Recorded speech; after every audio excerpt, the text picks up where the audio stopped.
어떤 목사님께서 그 목사님의 그 아버지에 관한 이야기를 쓰신 것을 보았는데요. 그 어르신께서 젊었을 때 약간 흥청망청했던 정도입니다. 그런데 이분이 이제 그 아이를 낳고 이렇게 살면서 그때 이제 정신이 번쩍 든 거예요. 그래서 내가 이렇게 흥청망청 살면 내가 낳은 아이들이 어떻게 될까, 이게 이제 걱정이 되고 하니까 바로 그때부터 좀 정신을 차리고 이제 일을 하기 시작했는데 무슨 일을 했냐면 이 오물 수거하는 일을 이렇게 했답니다. 그러니까 흥청망청하고 이렇게 하는 분이 자식을 생각을 하니까 이 아버지 본연의 자세로 돌아가면서 이제 이 세상에 험한 일도 마다하지 않고 그렇게 온갖 그 일을 다 하면서 자식들을 키웠는데, 그 어머니께서도 그 어려운 살림 가운데서도 저축을 해가지고 집을 장만하셨다고 해요. 그래서 그 목사님은 그 어머니께서 그 집을 장만하는 것을 세계 7대 불가사의 중이라고 말할 정도로 그렇게 그 부모님에 대해서 이렇게 그 이야기하는 것을 들어본 적이 있습니다.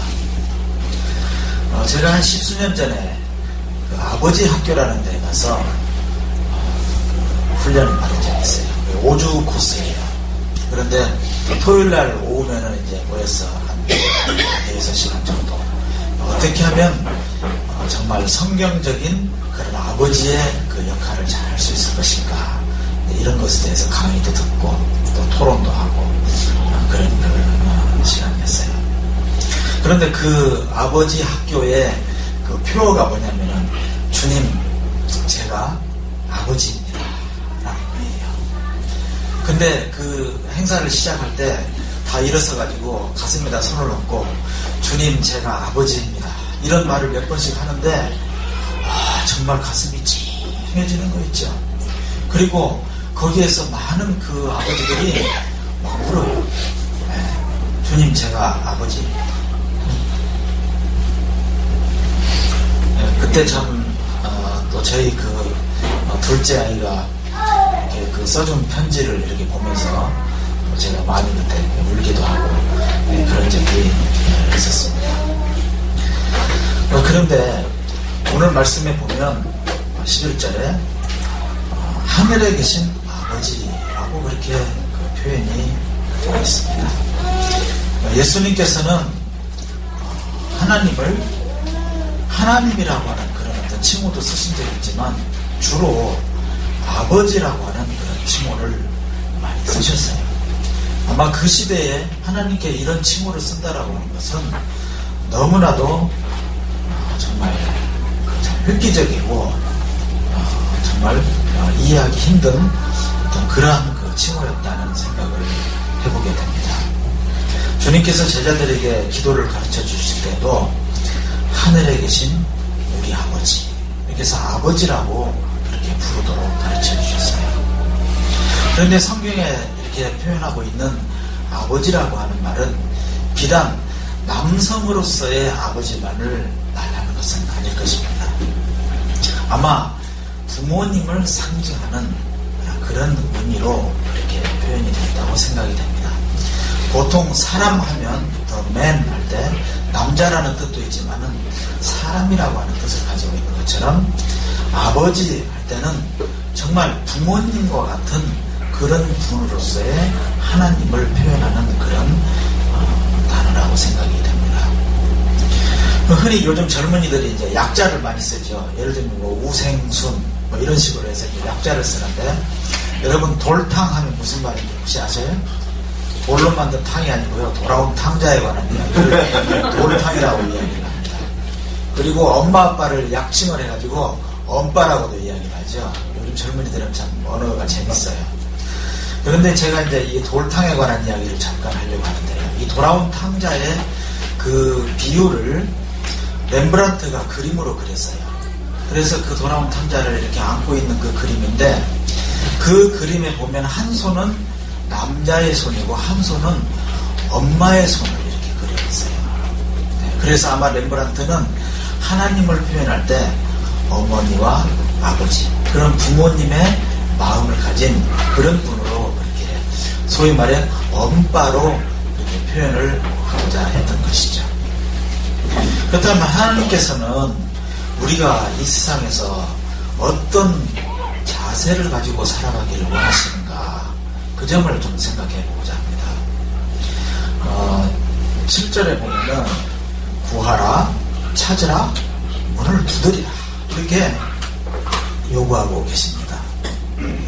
기도하라는 것이죠. 그리고 기도적인 그런 행동을 하라는 것입니다. 기도만 하고 있으라는 것이 아니고요, 또 어떤 행동만 하라는 것이 아니고 기도와 함께 하나님 앞에 정말 기도하는 자세에 적합한 그런 행동을 하라는 것입니다. 여러분, 우리가 기도에 대해서 한번 생각해 볼까요? 기도는요, 하나님 앞에 무릎을 꿇는 것입니다. 내 주장이 아니고 하나님의 뜻대로 되기를 바라는 마음으로 하나님의 뜻이 무엇인지를 구하는 것이 기도 아니겠습니까? 네. 그래서 기도하는 자세는 하나님 앞에서 겸손한 그런 자세를 말한다 할 수 있겠습니다. 시편에 보면 내가 산을 향하여 눈을 들리라, 나의 도움이 어디서 올꼬, 나의 도움이 천지를 지으신 여호와에게서 왔다, 이렇게 고백하고 있습니다. 나를 도우시는 그 손길이 하나님께서라고 하는 것을 분명하게 고백하는 것입니다. 바로 그것이 기도자의 자세입니다. 내가 주인이 되어서 내가 모든 것을 결정하고 내 의지대로 관철하면서 살아간다라고 하는 것은 나의 왕국이지, 그것은 결코 믿는 자의 자세가 아닌 것입니다. 그런데 많은 사람들이 기도만 하는 잘못을 또 범하기도 합니다. 예를 들면 우물가에 가서 물을 마시려고 하면 옛날에 펌프에다가 마중물을 부어서 펌프질을 했잖아요. 적어도 우리가 그걸 해야 돼요. 수도가에 가서 수도꼭지를 열어야 돼요. 그런데 수도꼭지를 열지 않으면서 왜 이건 물이 안 나와 하면서 두들겨 팬다든지 이렇게 하면 물이 나오나요? 네. 그렇기 때문에 우리는 기도하면서 기도자에 합당한 그러한 행동을 해야 되는 것이죠. 흔히 이런 말을 합니다. 진인사 대천명이다. 네. 로이드 존스라고 하는 분은 모든 일들을 위해 우리가 최선을 다해서 노력한 후에 그 다음에 하나님의 기름 부음이 임한다라는 그러한 고백을 한 바가 있습니다. 그렇기 때문에 우리의 기도와 우리가 우리의 삶에서 하나님의 뜻에 합당하게 최선을 다해서 살아가는 것은 일맥상통하는 동전의 양면과 같은 것이다, 그렇게 말해볼 수 있겠습니다. 하나님께서는 우리의 필요를 아시지만 우리가 기도할 것을 요구하십니다. 그리고 거기에 적합한 행동할 것을 원하시는 것이죠.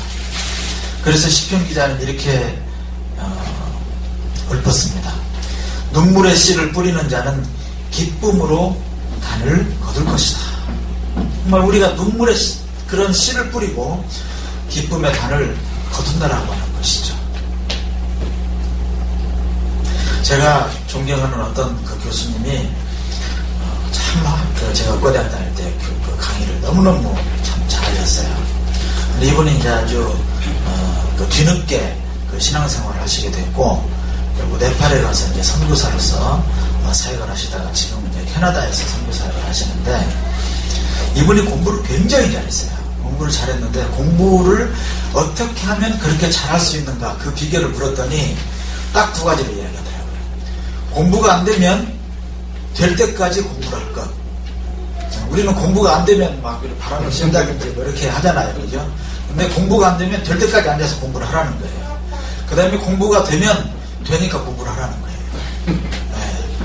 너무 단순하지만 참 마음 가운데 와닿는 그런 그 말씀이었어요. 그래서 저도 이제 흉내를 좀 내긴 했는데 공부를 썩 잘하지는 못했습니다. 네. 그러나 지금도 그런 자세를 가지고 살아가야 되겠다라고 생각을 합니다. 뭐가 조금 잘 안 된다고 해서 쉽게 포기해버리고 이렇게 왔다 갔다 하는 것은 바람직하지 못하다. 정말 한 우물을 끝까지 파는 그런 자세가 필요하겠다, 그렇게 생각을 해보는 것이죠. 하나님께서는 바로 우리가 그러한 삶을 살아가기를 원하신다고 그렇게 생각이 됩니다. 우리가 구하고 찾고 두드리고 그러면은 찾아내게 될 것이다. 찾아낸다는 거예요. 찾아내는 것도 우리의 행동이 들어가는 거예요.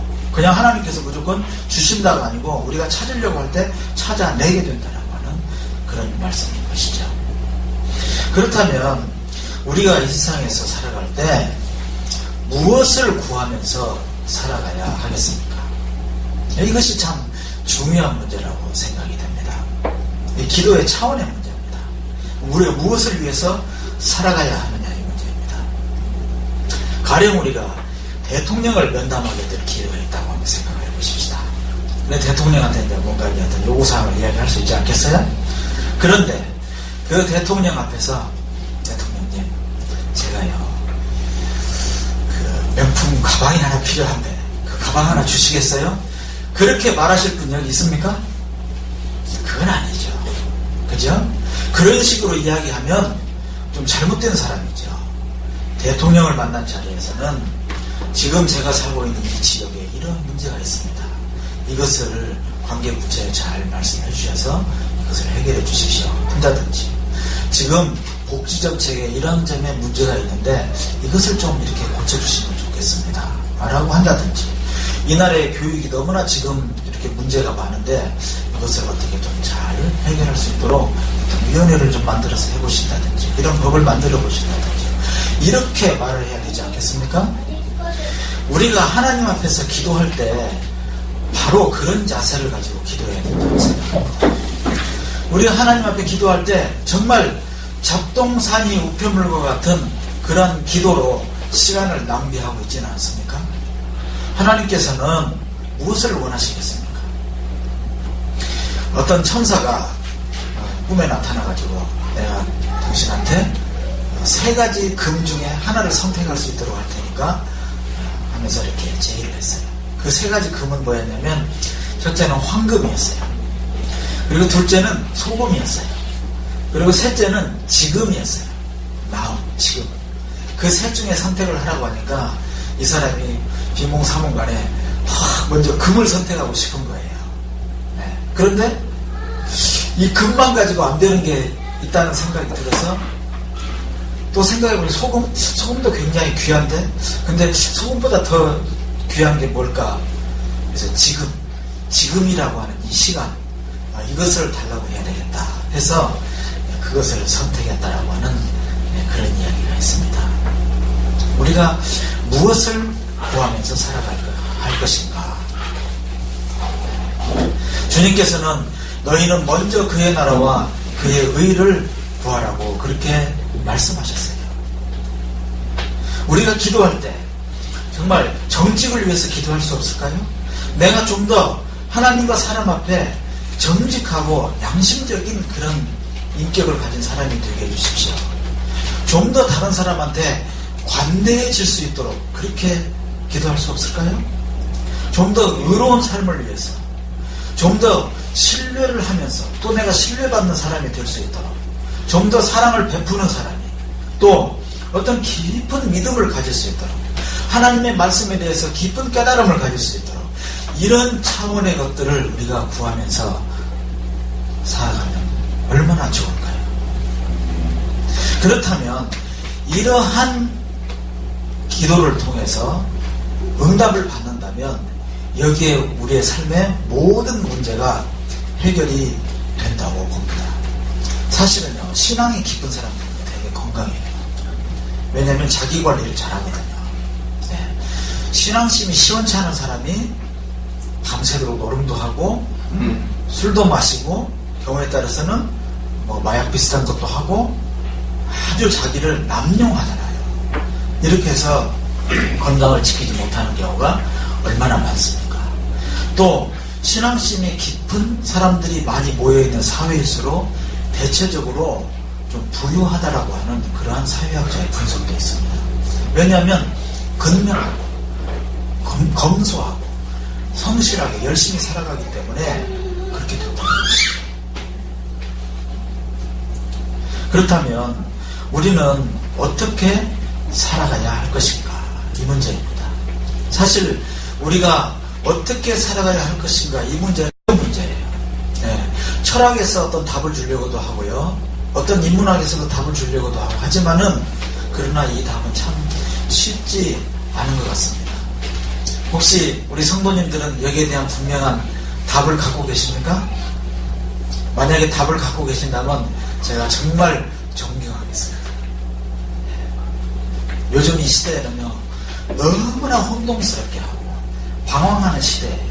뭔가 아는 것 같지만 TV 대담 프로라든지 이런 데 나와서 뭐 아는 척하고 이야기하지만 뒷맛이 개운하지가 않아요. 뭔가 2% 내지 200%가 부족한 거예요. 이제 찝찝하고 공허하고 그런 거예요. 그런데 오늘 말씀에 보면 11절 말씀입니다. 하나님께서 주님께서 이렇게 말씀하셨어요. 악한 사람도 자식에게 좋은 것을 주려고 하는데 하물며 하나님 아버지께서 우리에게 좋은 것으로 주시지 않겠느냐 하는 그런 말씀이에요. 네. 우리가 이 세상을 어떻게 살아가야 할 것인가, 이 지혜를 깨닫기 이전에 하나님 아버지에 대해서 우리가 분명히 안다면 그 방법을 찾을 수 있을 것이라고 생각을 합니다. 하나님 아버지에 대해서 바로 알자는 것이죠. 주님께서는 악한 사람과 비유하면서 하나님 아버지는 그보다 훨씬 더 후하신 분이라고 하는 그런 말씀을 하셨어요. 사실 하나님을 우리가 오해하고 있는 부분이 많이 있어요. 하나님은 진노하시고 심판하시고 또 막 땅에다가 엉겅퀴를 막 내시고 말이죠. 인간이 죄를 졌다고 그렇게까지 무자비하게 그러실 수가 있는가, 막 이런 그 오해를 하실 수가 있는데요. 하나님께서 겉으로 보기에는 그렇게 심판하시고 진노하시는 것 같지만 그 이면에는 엄청난 숨은 사랑이 있다는 것을 우리가 깨달아야 됩니다. 인간이 죄를 졌을 때 하나님께서는 이 땅에 엉겅퀴를 내시겠다고 하셨죠. 그래서 이 땅이 굉장히 황폐하고 농사를 지어도 농사가 안 될 것 같지만 어디 그렇습니까? 에덴 동산에 비교할 때는 좀 열악하긴 하지만 이 땅에는 비옥한 옥토가 너무너무 많아요. 제가 가보지는 못했지만 저 중앙아시아, 어떻습니까, 소련 그쪽에 그 비옥한 옥토, 그 다음에 미국의 그 옥토, 그리고 언젠가 제가 헝가리 쪽에 가봤는데 거기에 한 3시간을 달려도 끝이 보이지 않는 평원에 해바라기를 심어놨는데 너무너무 농사가 잘 된대요. 중국에 가봐도요, 사탕수수, 밀 이런 것을 심어놨는데 5시간을 가도 산 하나가 보이지 않는 그런 대평원에 어마어마한 옥토를 하나님께서 주셨어요. 미국에서 생산되는 그 곡물만 가지고서도 전 세계 인구가 충분히 먹고 살 만큼 그렇게 주신 거예요. 문제는 뭐냐면 인간들이 욕심을 내고 그것을 서로 나누지 않기 때문에 문제가 발생하는 것이죠. 그래서 저 아프리카 지역에서는 한없이 굶어 죽고, 한쪽에서는 곡물이 남아서 그걸 썩어서 버리고 말이죠. 이런 불공평한 세상이 바로 인간들 때문에 되는 것이지 하나님이 어떻게 진노하셔서 그런 것은 아니라는 것이죠. 그리고 이제 올 여름 되면 우리가 태풍을 이제 여러 개를 만나게 되겠죠. 매미가 올라올지 뭐가 올라올지 알 수 없습니다만은 태풍 때문에 상당히 많은 사람들이 죽기도 합니다. 집도 이렇게 무너지기도 하죠. 그러나 이 태풍을 우리가요, 고맙게 생각해야 돼요. 홍수 이후에 이 지구 환경이 이렇게 변하면서 태풍이 생겼어요. 그런데 홍수 이전에는 궁창 위에 물이 덮여 있었기 때문에 지구가 온실과 같이 온난했었습니다. 그러나 궁창 위에 물이 다 쏟아지고 난 다음에 지금과 같은 사계절에 있는 지구 환경이 되고 난 다음에는 이 공기를 적당히 휘젓지 않으면은 한쪽은 너무 뜨겁고 한쪽은 너무 춥고 이렇게 되는 거예요. 그래서 태풍이 생겨가지고 이 공기를 휘저어주는 거란 말입니다. 그렇기 때문에 우리가 이렇게 살아가는 거예요. 그런데 만약에 이 지구의 자전 속도가 너무 빠르면은 수도 없이 태풍이 생겨가지고 우리 태풍에 다 날아가 버려요. 우리 아무리 기도해도 대구 성민교회 살아남을 공간이 없어요. 다 무너집니다. 그러나 지구의 크기나 자전 속도가 적당하기 때문에 이 정도의 태풍으로 해서 이 지구의 공기가 이렇게 유지되는 것입니다. 하나님께서 보이지 않는 그러한 손길로 이렇게 다 우리를 지켜주시는 것이죠.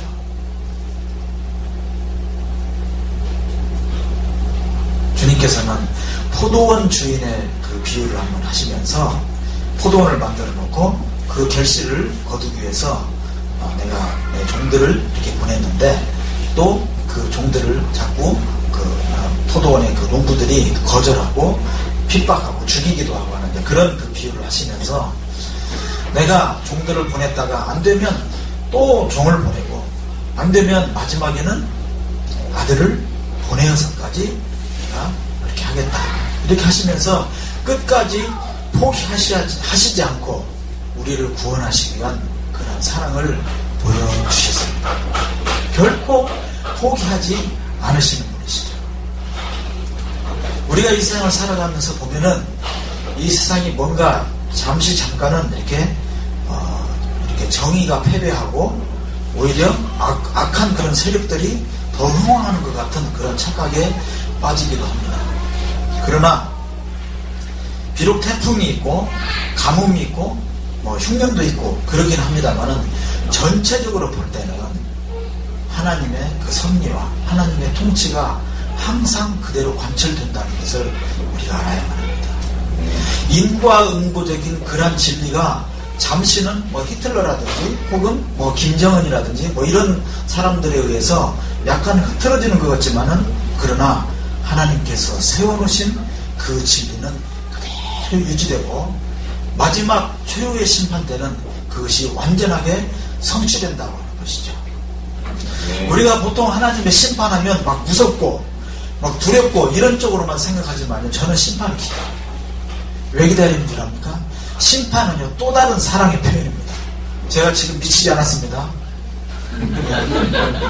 심판은요 정말 이 세상을 살 때 억울한 사람들, 고통받았던 사람들, 정말 너무 고생했구나 위로해주고 잔치가 벌어지는 세상이에요. 그런데 인간들이 그러한 세상인 것을 모르고 무지몽매해가지고 오히려 심판하는 하나님을 자꾸 막 정죄하는 거예요. 그래서 버스에다가 막 그런 게 써붙여가지고 하나님이 심판을 하시다니 그런 하나님은 막 저주하는 막 그런 문구를 써가지고 광고를 해대고 이런 거죠.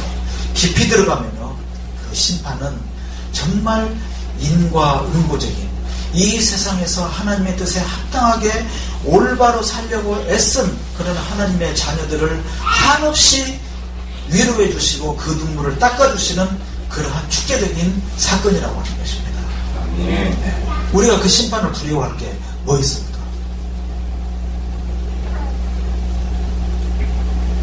그렇다면 이러한 하나님을 우리가 안다면 우리가 어떻게 살아야 할지에 대한 답이 나오는 것입니다. 하나님께서 이렇게 후하신 분이에요. 어떤 면으로든지 사람을 사랑하시고 구해주시기 위해서 온갖 것을 다 하시는 분이에요. 그렇다면 오늘 12절 말씀에 보면 그러므로 남에게 대접을 받고자 하는 대로 먼저 남을 대접하라. 이것이 율법이요 선지자라. 이렇게 말씀하고 있습니다. 이 그러므로는요 하나님 아버지가 그러하신 분이기 때문에 그 뜻이죠. 하나님 아버지가 그러한 분이시고 우리가 하나님의 자녀라면 자녀가 당연히 부모님을 닮아야 되는 거 아닙니까? 네. 만약에 자식을 낳았는데 이 자식이 옆집 아저씨 닮았으면 어떻게 됩니까? 이건 보통 일이 아니죠. 이건 비극이에요. 우리가 하나님의 자녀라면 당연히 하나님을 닮아야 돼요. 부모님과 같은 그 하나님 아버지를 닮아야 되는 거예요. 너무 당연한 거예요. 근데 그 하나님을 닮는 비결이 뭐겠어요? 하나님 아버지와 신령한 교통입니다. 우리 이런 이야기, 큰 바위 얼굴 이야기 있잖아요. 큰 바위 얼굴을 늘 바라보고 살았던 그 청년이 그 바위 얼굴과 같은 그러한 모습으로 그런 인물이 되었다는 거예요. 부부간에도요, 콩닥콩닥하고 뭐 이렇게 뭐 부수고 이렇게 살지만은, 그러나 늘 바라보면서 서로 신뢰하고 사랑하고 그게 끝없이 대화하고 이렇게 사는 가운데 닮아요. 예. 지금 이렇게 보면 다 닮았어요. 닮았어요. 예. 서로 많이 사랑하는 부부일수록 그 표정이라든지 그 이미지가 그렇게 나온다고요. 닮는 거라고요. 그러면 우리가 하나님 아버지를 그렇게 계속 바라보고, 예, 그렇게 살아가면 그냥 닮아지는 거예요. 예.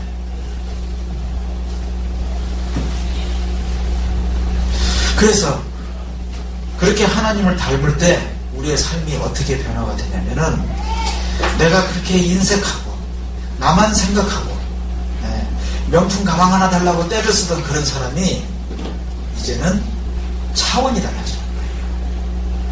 하나님 아버지를 닮아서 부모님과 같이 그렇게 후하신 그런 하나님 아버지를 닮아서 내가 남을 너그럽게 대하고, 내가 신뢰하고 베풀고 그렇게 살아간다는 것이죠. 이것이 율법과 선지자의 핵심이라고 주님께서 그렇게 말씀하셨어요. 여러분, 피곤하셔서 좀 졸리시겠지만 정말 이 대목은 귀담아 들어주십시오. 율법과 선지자라고 한 것은 뭐냐면요, 그 당시에는 구약 성경을 가르친 거예요. 지금으로 이야기한다면 성경 전체를 가르치는 말이라고 해도 과언이 아니에요. 이 하나님의 말씀의 핵심이 뭐냐면, 하나님을 닮아서 다른 사람에게 하나님의 모습대로 대하라는 것이에요. 네. 그런데 오늘 이 말씀에 너무 재밌는 것은요, 남에게 대접을 받기를 원하느냐? 그러면서 우리를 이해하셔요. 보통 우리가 율법적인 존재가 되면 대접해, 착하게 살아, 자꾸 그런 이야기만 하거든요. 그런데 사실은 저 자신도 여러분들도 다 대접받기를 원하는 존재라고 하는 암시를 이 말씀에서 하고 있어요. 대접받기 싫어하는 사람이 어디 있어요? 네. 사람이 제일 좋아하는 거예요. 자기를 인정해주고 자기를 존경해주고 하면 그렇게 좋아할 수가 없어요. 네. 저도요, 제가 시원찮지만은 누군가 저를 칭찬해주고 저를 인정해주고, 또 가끔 제 아내가 저를 존경한다고 표현해주는데 정말 미치겠어요. 정말 그때는요, 그냥 주머니 다 털고 싶어요. 뭐든지. 사람 마음이 그런 거예요. 그때는 그렇게 좋은 것을 너희들끼리 서로 하면서 살아라. 성삼위일체 하나님께서 그렇게 서로 사랑으로 하나가 된 그런 것처럼 그것을 본받아서 우리도 그렇게 살아라. 바로 그 말입니다. 우리가 사람을 선대하는 방법을 잠시 생각하고 말씀을 마칠까 합니다. 우리가 사람을 이렇게 대접한다는 것은 참 그렇게 쉬운 일은 아니에요. 왜냐하면 자꾸 내 마음을 이렇게 옥죄는 그런 죄성들이 아직도 남아있잖아요. 연약한 육신의 모습이잖아요. 어느 정도 이제 훈련이 필요하다고 생각합니다. 어떤 목사님이 고백하시는데요, 그분은 이제 상담에 아주 잘 하시는 분인데, 어떤 분이 와서 이제 상담을 하는데 무려 2시간 동안을 자기 말만 계속 하더라는 거예요. 그러니까 이 목사님이 막 몸서리가 치는, 몸에 쥐가 나지요. 그걸 참으면서 그 이야기를 다 들어줬대요. 좀 중간에 끼어들어서 그 말씀은 그 정도 하시고 뭐 이렇게 말하려고 하면, 목사님 잠깐만요 하면서 계속 커트하면서 자기 이야기를 하는데 정말 2시간 동안 막 죽겠더라는 거예요. 그런데 그 이야기를 다 듣고 나니까 이분이 얼굴이 환해지면서, 목사님 이제 속이 후련해요 하면서 이제 답을 얻었어요. 스스로 답을 다 얻었다고 그렇게 말하면서 이제 가더라는 거예요. 그래서 그 목사님은 이렇게 기도해주고, 얼마나 상담이 쉽습니까? 서울의 그 온누리교회가 굉장히 유명하잖아요. 거기에 그 상담실장을 하시는 분은 어떤 권사님인데, 이분은 상담학을 전공하지 않은 분입니다. 그런데 이제 상담실장을 하시는 거예요. 근데 이분의 특기가 뭐냐면 잘 듣는 거예요. 그러니까 온갖 이야기를, 남편한테 얻어맞은 이야기, 자식한테 욕들은 이야기, 온갖 그런 그 삶의 애환들을 이야기하면, 그러세요? 그냥 그 뒷말만 따라선대요. 그렇게 힘이 드세요?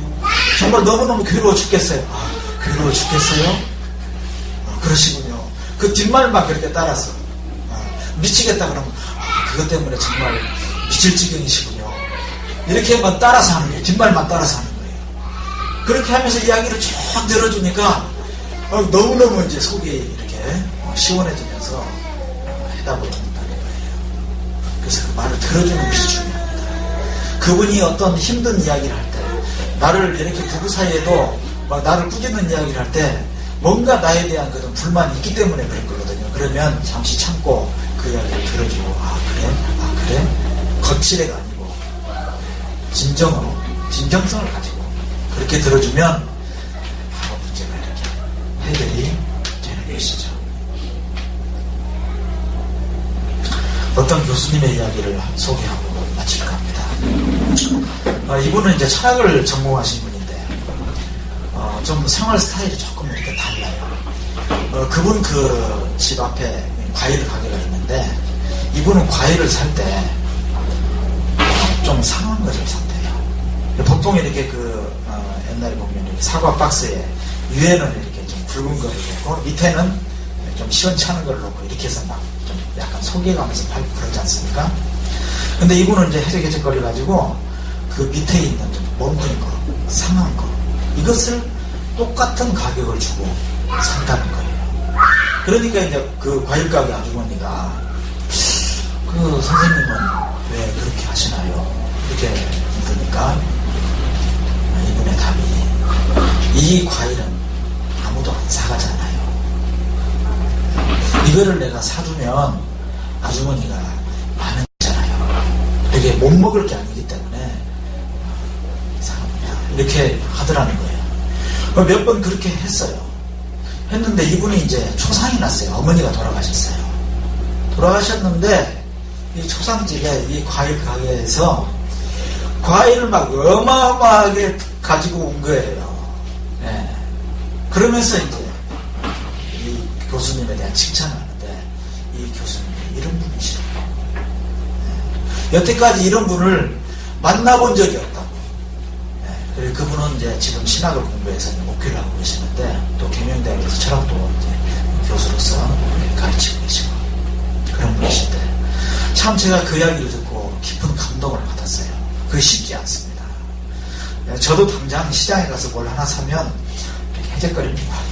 좋은 거 고르고요. 혹시 나쁜 거 있으면 왜 이런 걸 파냐고 말이지. 이렇게 짜증을 낼지도 모르겠어요.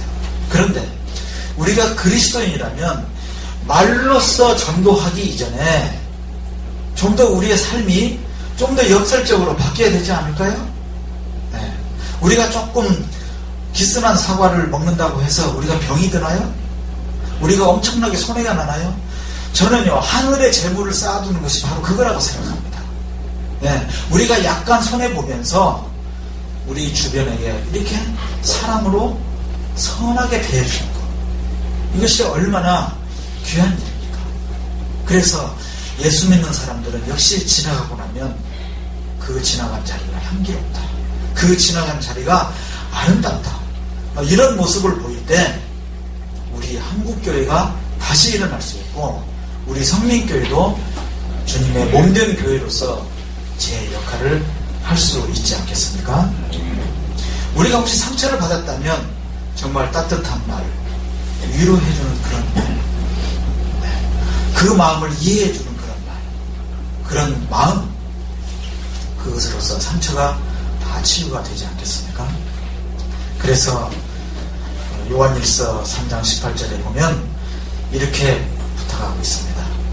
자녀들아, 우리가 말과 혀로만 사랑하지 말고 오직 행함과 진실함으로 하자. 얼마나 아름다운 말씀입니까? 부모 자식 간에도, 부부 간에도, 또 형제 간에도, 우리의 친구 간에도, 교인들 간에도, 우리의 모든 삶의 현장에서 말과 혀로만이 아닌 행함과 진실함으로 사랑할 때 하나님의 놀라운 성령의 기름 부음이 임할 것이라고 분명히 믿습니다. 우리는 하나님 앞에 정말 기도합시다. 겸손한 자세로 무릎을 꿇고 또 기도만 할 것이 아니라 그러한 기도자의 합당한 그런 자세로 살아가십시다. 그리고 하나님 아버지께서, 부모님과 같은 그 하나님께서 이렇게 우리를 사랑하시고 선대하시는데 그 하나님을 본받아서 그 하나님께서 우리에게 대해주신 것처럼 우리도 우리의 주변에 그렇게 대하면서 정말 이 사랑과 기쁨과 평안이 선순환하는 그런 아름다운 공동체를 주의 복음으로 이루어내실 수 있기를 주님의 이름으로 부탁드립니다. 기도하겠습니다. 거룩하신 하나님 아버지, 부족한 종이 하나님의 말씀을 증거했습니다. 하나님 아버지, 정말 하나님께서 우리에게 진정으로 원하시는 것은 아버지의 하나님, 부모님과 같은 그 하나님을 닮아서 그 하나님의 모습대로 우리가 이 세상에서 살기를 원하시는 것을 우리가 이 말씀을 통해서 교훈을 받습니다.